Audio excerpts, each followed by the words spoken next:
Roger Machado, técnico do Internacional, técnico campeão gaúcho, acomodado na sala, acompanhou o sorteio dos grupos da Libertadores, por suposto, acredito eu. Mas antes, Roger, gaúcho, porto-alegrense, da Auxiliadora, do Monte Serrado, da Amada Bacia, quem é da Bacia sabe, campeão gaúcho com o Internacional, um treinador com a cara do Clube do Povo. Parabéns, Roger. Obrigado a todos. É uma satisfação estar hoje me dirigindo, né, ao nosso torcedor e feliz de poder estar compartilhando nesse momento. Muito feliz.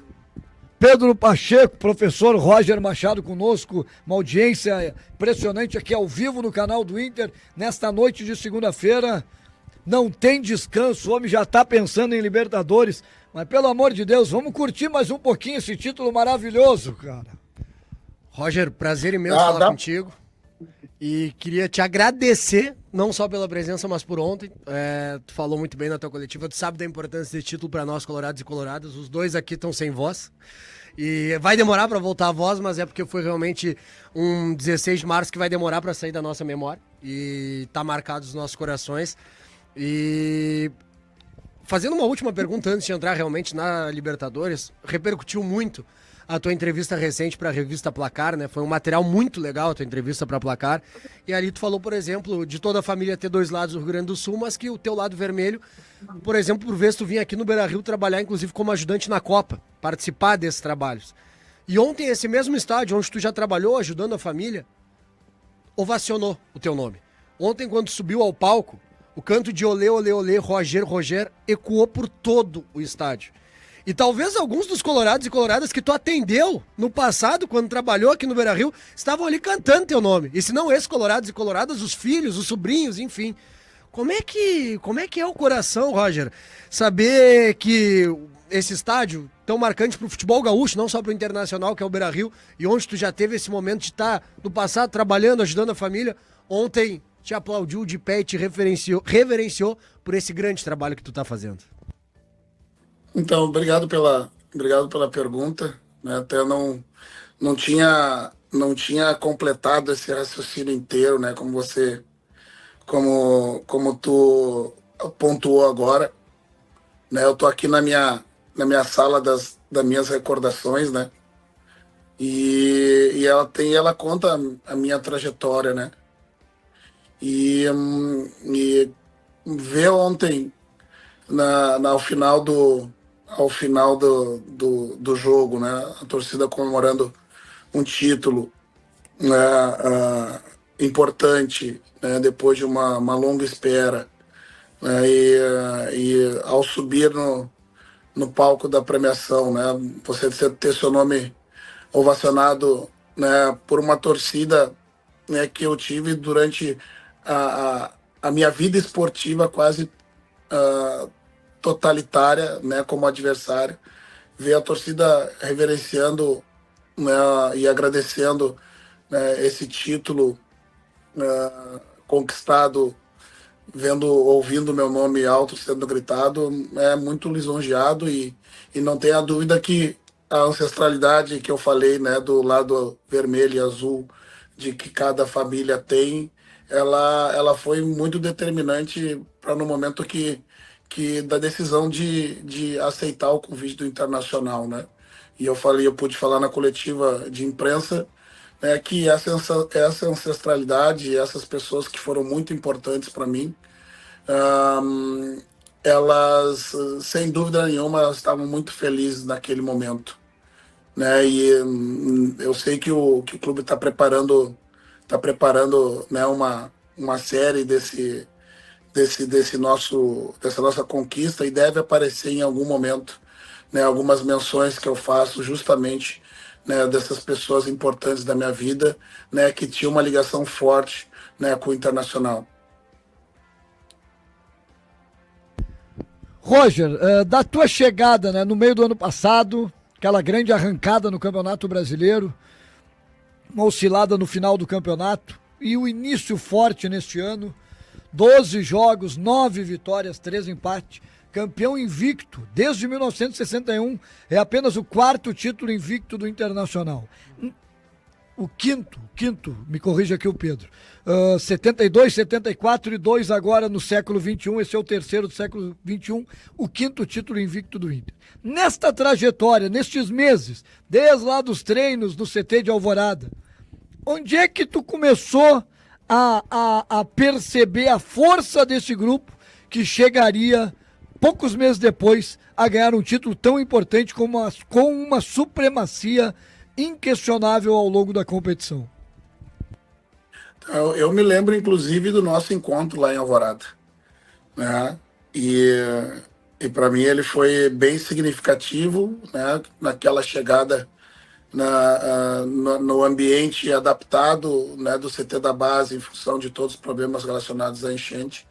Um começo de trabalho que mostrou que havia muito espaço e muita margem para a evolução daquele grupo, né, em diferentes momentos, em diferentes circunstâncias. Havia espaço de evolução para a parte tática, havia espaço da evolução para a parte física, havia espaço para evolução no que diz respeito à gestão dos processos dentro do clube, né, e gradativamente a gente foi colocando como staff, né, o nosso jeito de trabalhar, e percebendo que aquele grupo, né, era um grupo misto, né, de alguns jogadores muito experientes, outros jovens buscando seu espaço, né, alguns aparecendo há pouco tempo no cenário futebolístico dentro do clube, né, mas que havia muita ambição de resgatar muita coisa dentro do clube e formar uma equipe de fato que pudesse marcar a história dentro do clube.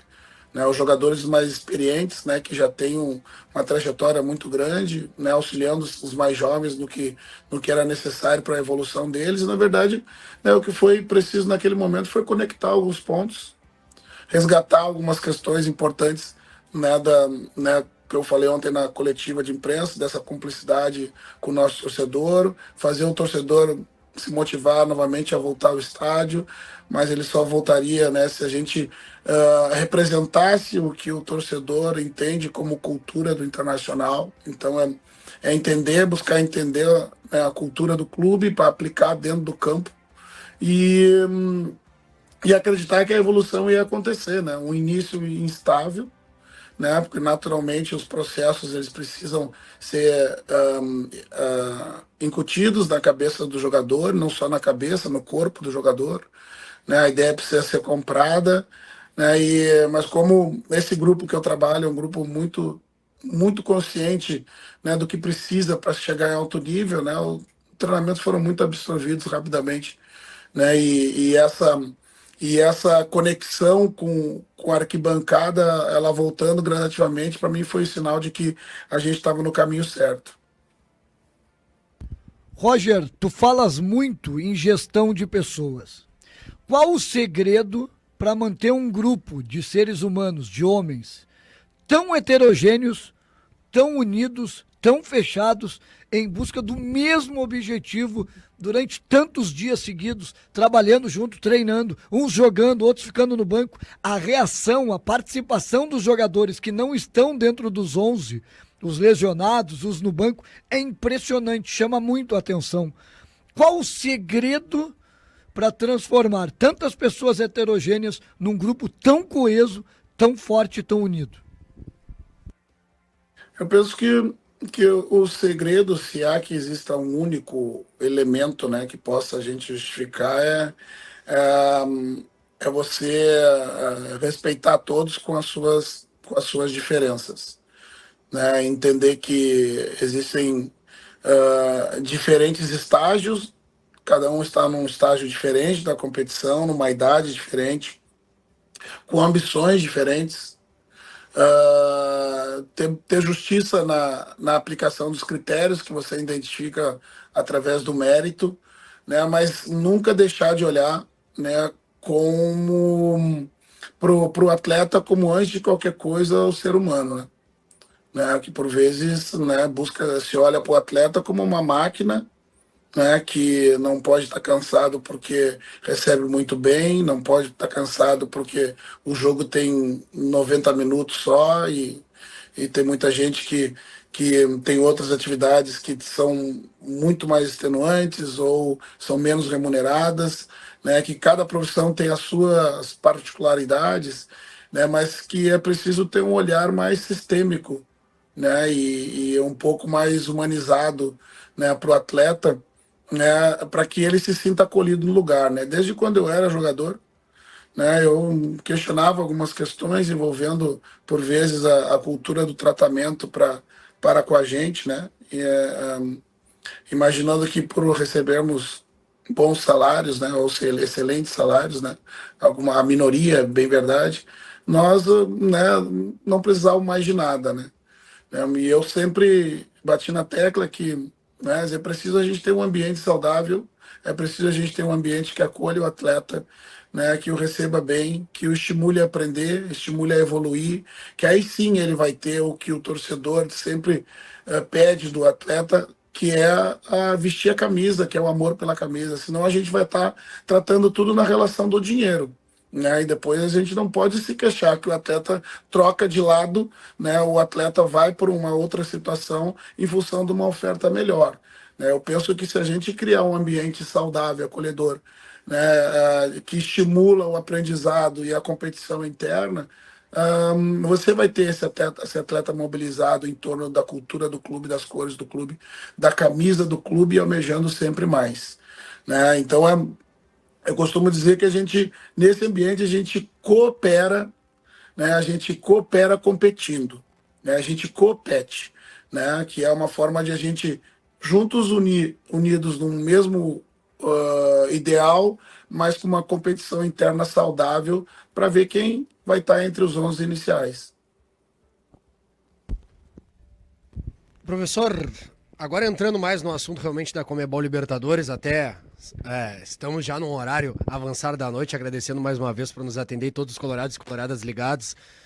2 campeões, um bicampeão Atlético Nacional, um tricampeão Nacional do Uruguai, e o Bahia, que é um time que disputou a Libertadores já em 1960, depois de ganhar um Brasileirão em 59, e que mais que isso vem com um trabalho com o Rogério Ceni e toda a questão dos últimos anos da SAF, que realmente tem o consolidado cada vez mais como um protagonista no futebol.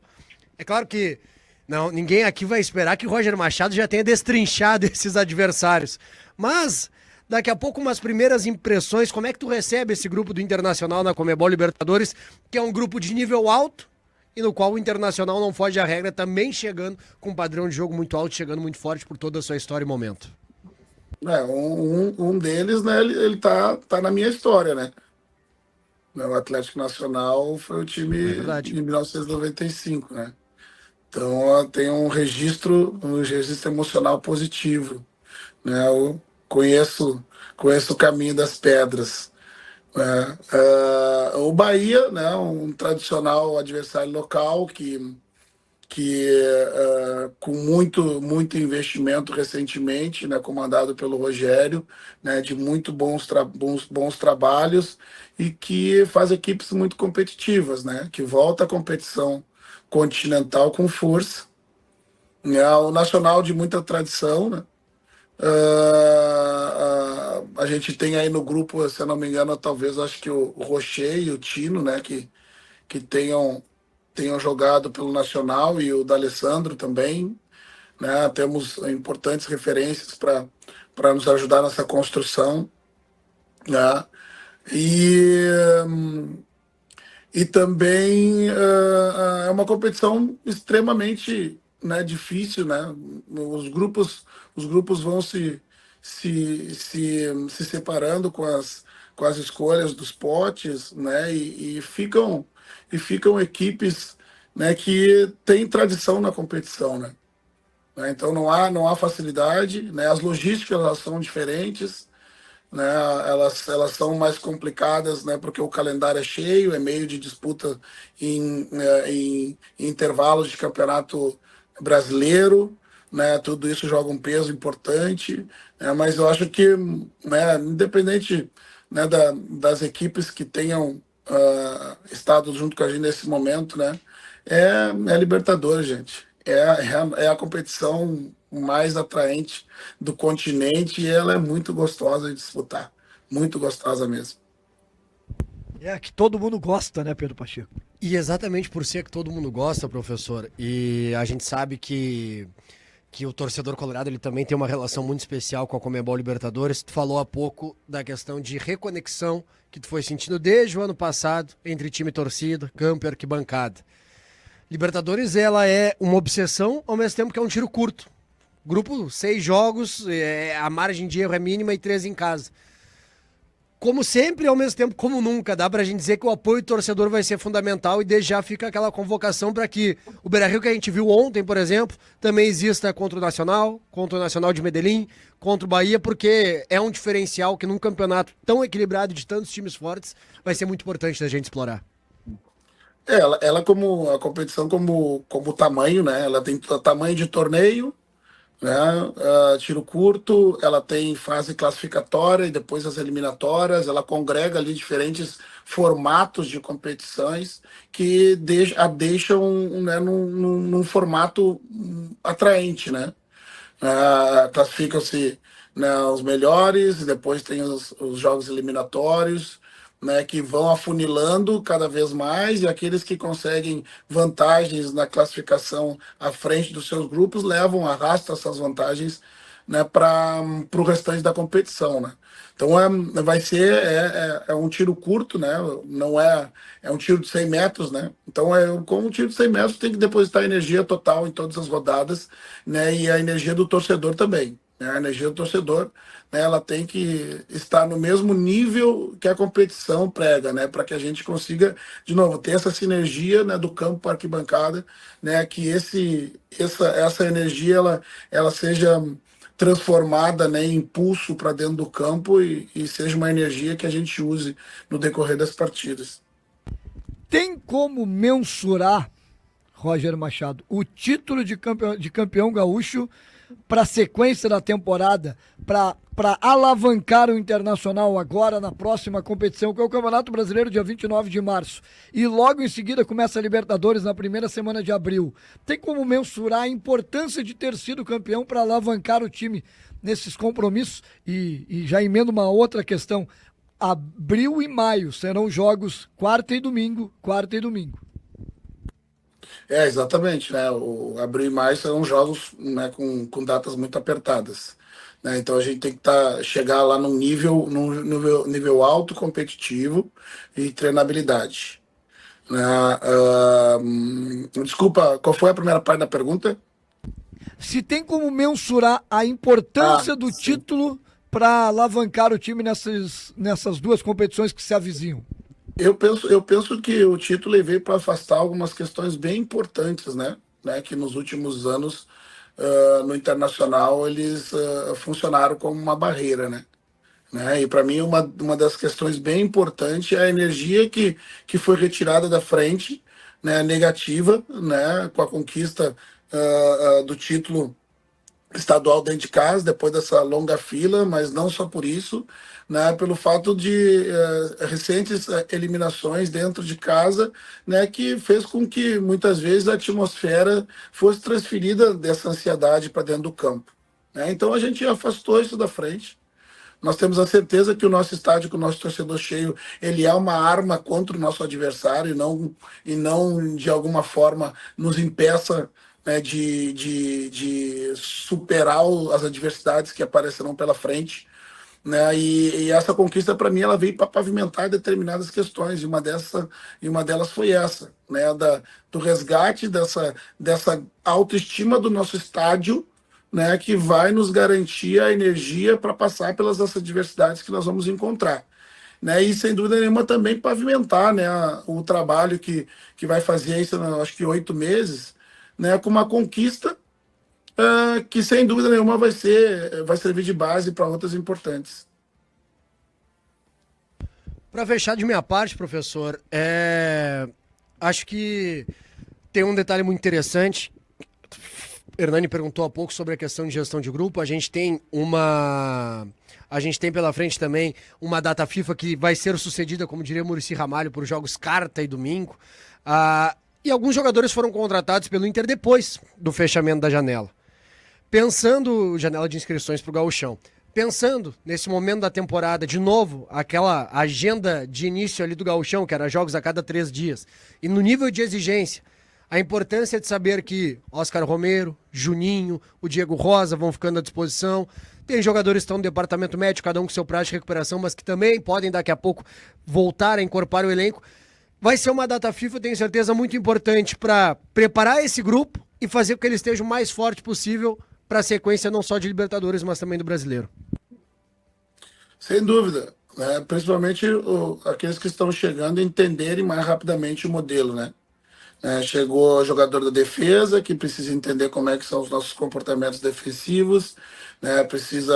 Chegou o jogador do meio campo, né, defensivo, do meio campo de ataque, que precisa entender como é que a gente funciona na hora que a gente vai pressionar alto, na hora que a gente vai induzir o adversário para um lado para pressionar com a linha lateral, como é que é os nossos movimentos ofensivos, como quando a gente tem a bola, né? Então esses períodos, né, embora a gente também tenha perdido jogadores para seleção e para seleções, né, esses jogadores já estão adaptados dentro do modelo, né, e a gente não tem um prejuízo, digamos, tem um prejuízo de entrosamento do grupo inteiro, mas serve para que a gente dê esse alimento, digamos, né, esse combustível para esses que estão chegando, se adaptem o mais rápido possível do que a gente tem como modelo de jogo.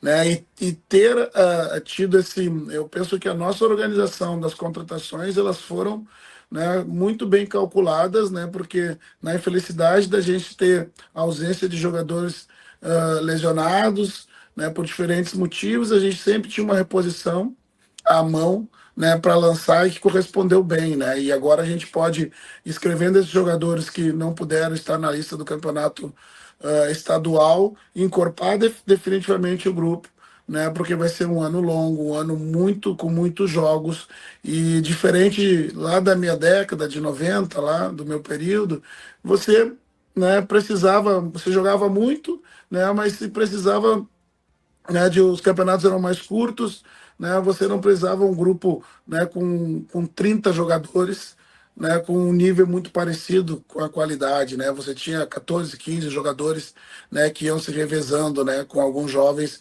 que vinham aparecendo junto com estes. Agora, né, no modelo atual, a gente precisa de jogadores do mesmo nível, né, porque a gente pretende estar forte e entrar forte em todas as competições, né? E isso a gente agregou qualidade e quantidade ao grupo de trabalho. Muito obrigado, Pedro Pacheco. Agradecer imensamente, Roger, a tua gentileza de nos atender aqui no programa do Inter, aqui no canal do Inter, falar com o torcedor colorado. Muito obrigado, parabéns pelo título de campeão gaúcho, muito merecido por todo o trabalho, toda a comissão técnica, todo o grupo de trabalho. E é comemorar ainda, saborear esse título, mas já começar o trabalho, porque o futebol não para nunca. Grande abraço, muito obrigado, Roger. Campeão gaúcho 2025. Obrigado. Até quinta de manhã a gente comemora. Quinta tarde a gente volta para Labuta de novo e vamos visar todas as competições que a gente tem pela frente. Então, um abraço a todos e obrigado também a vocês.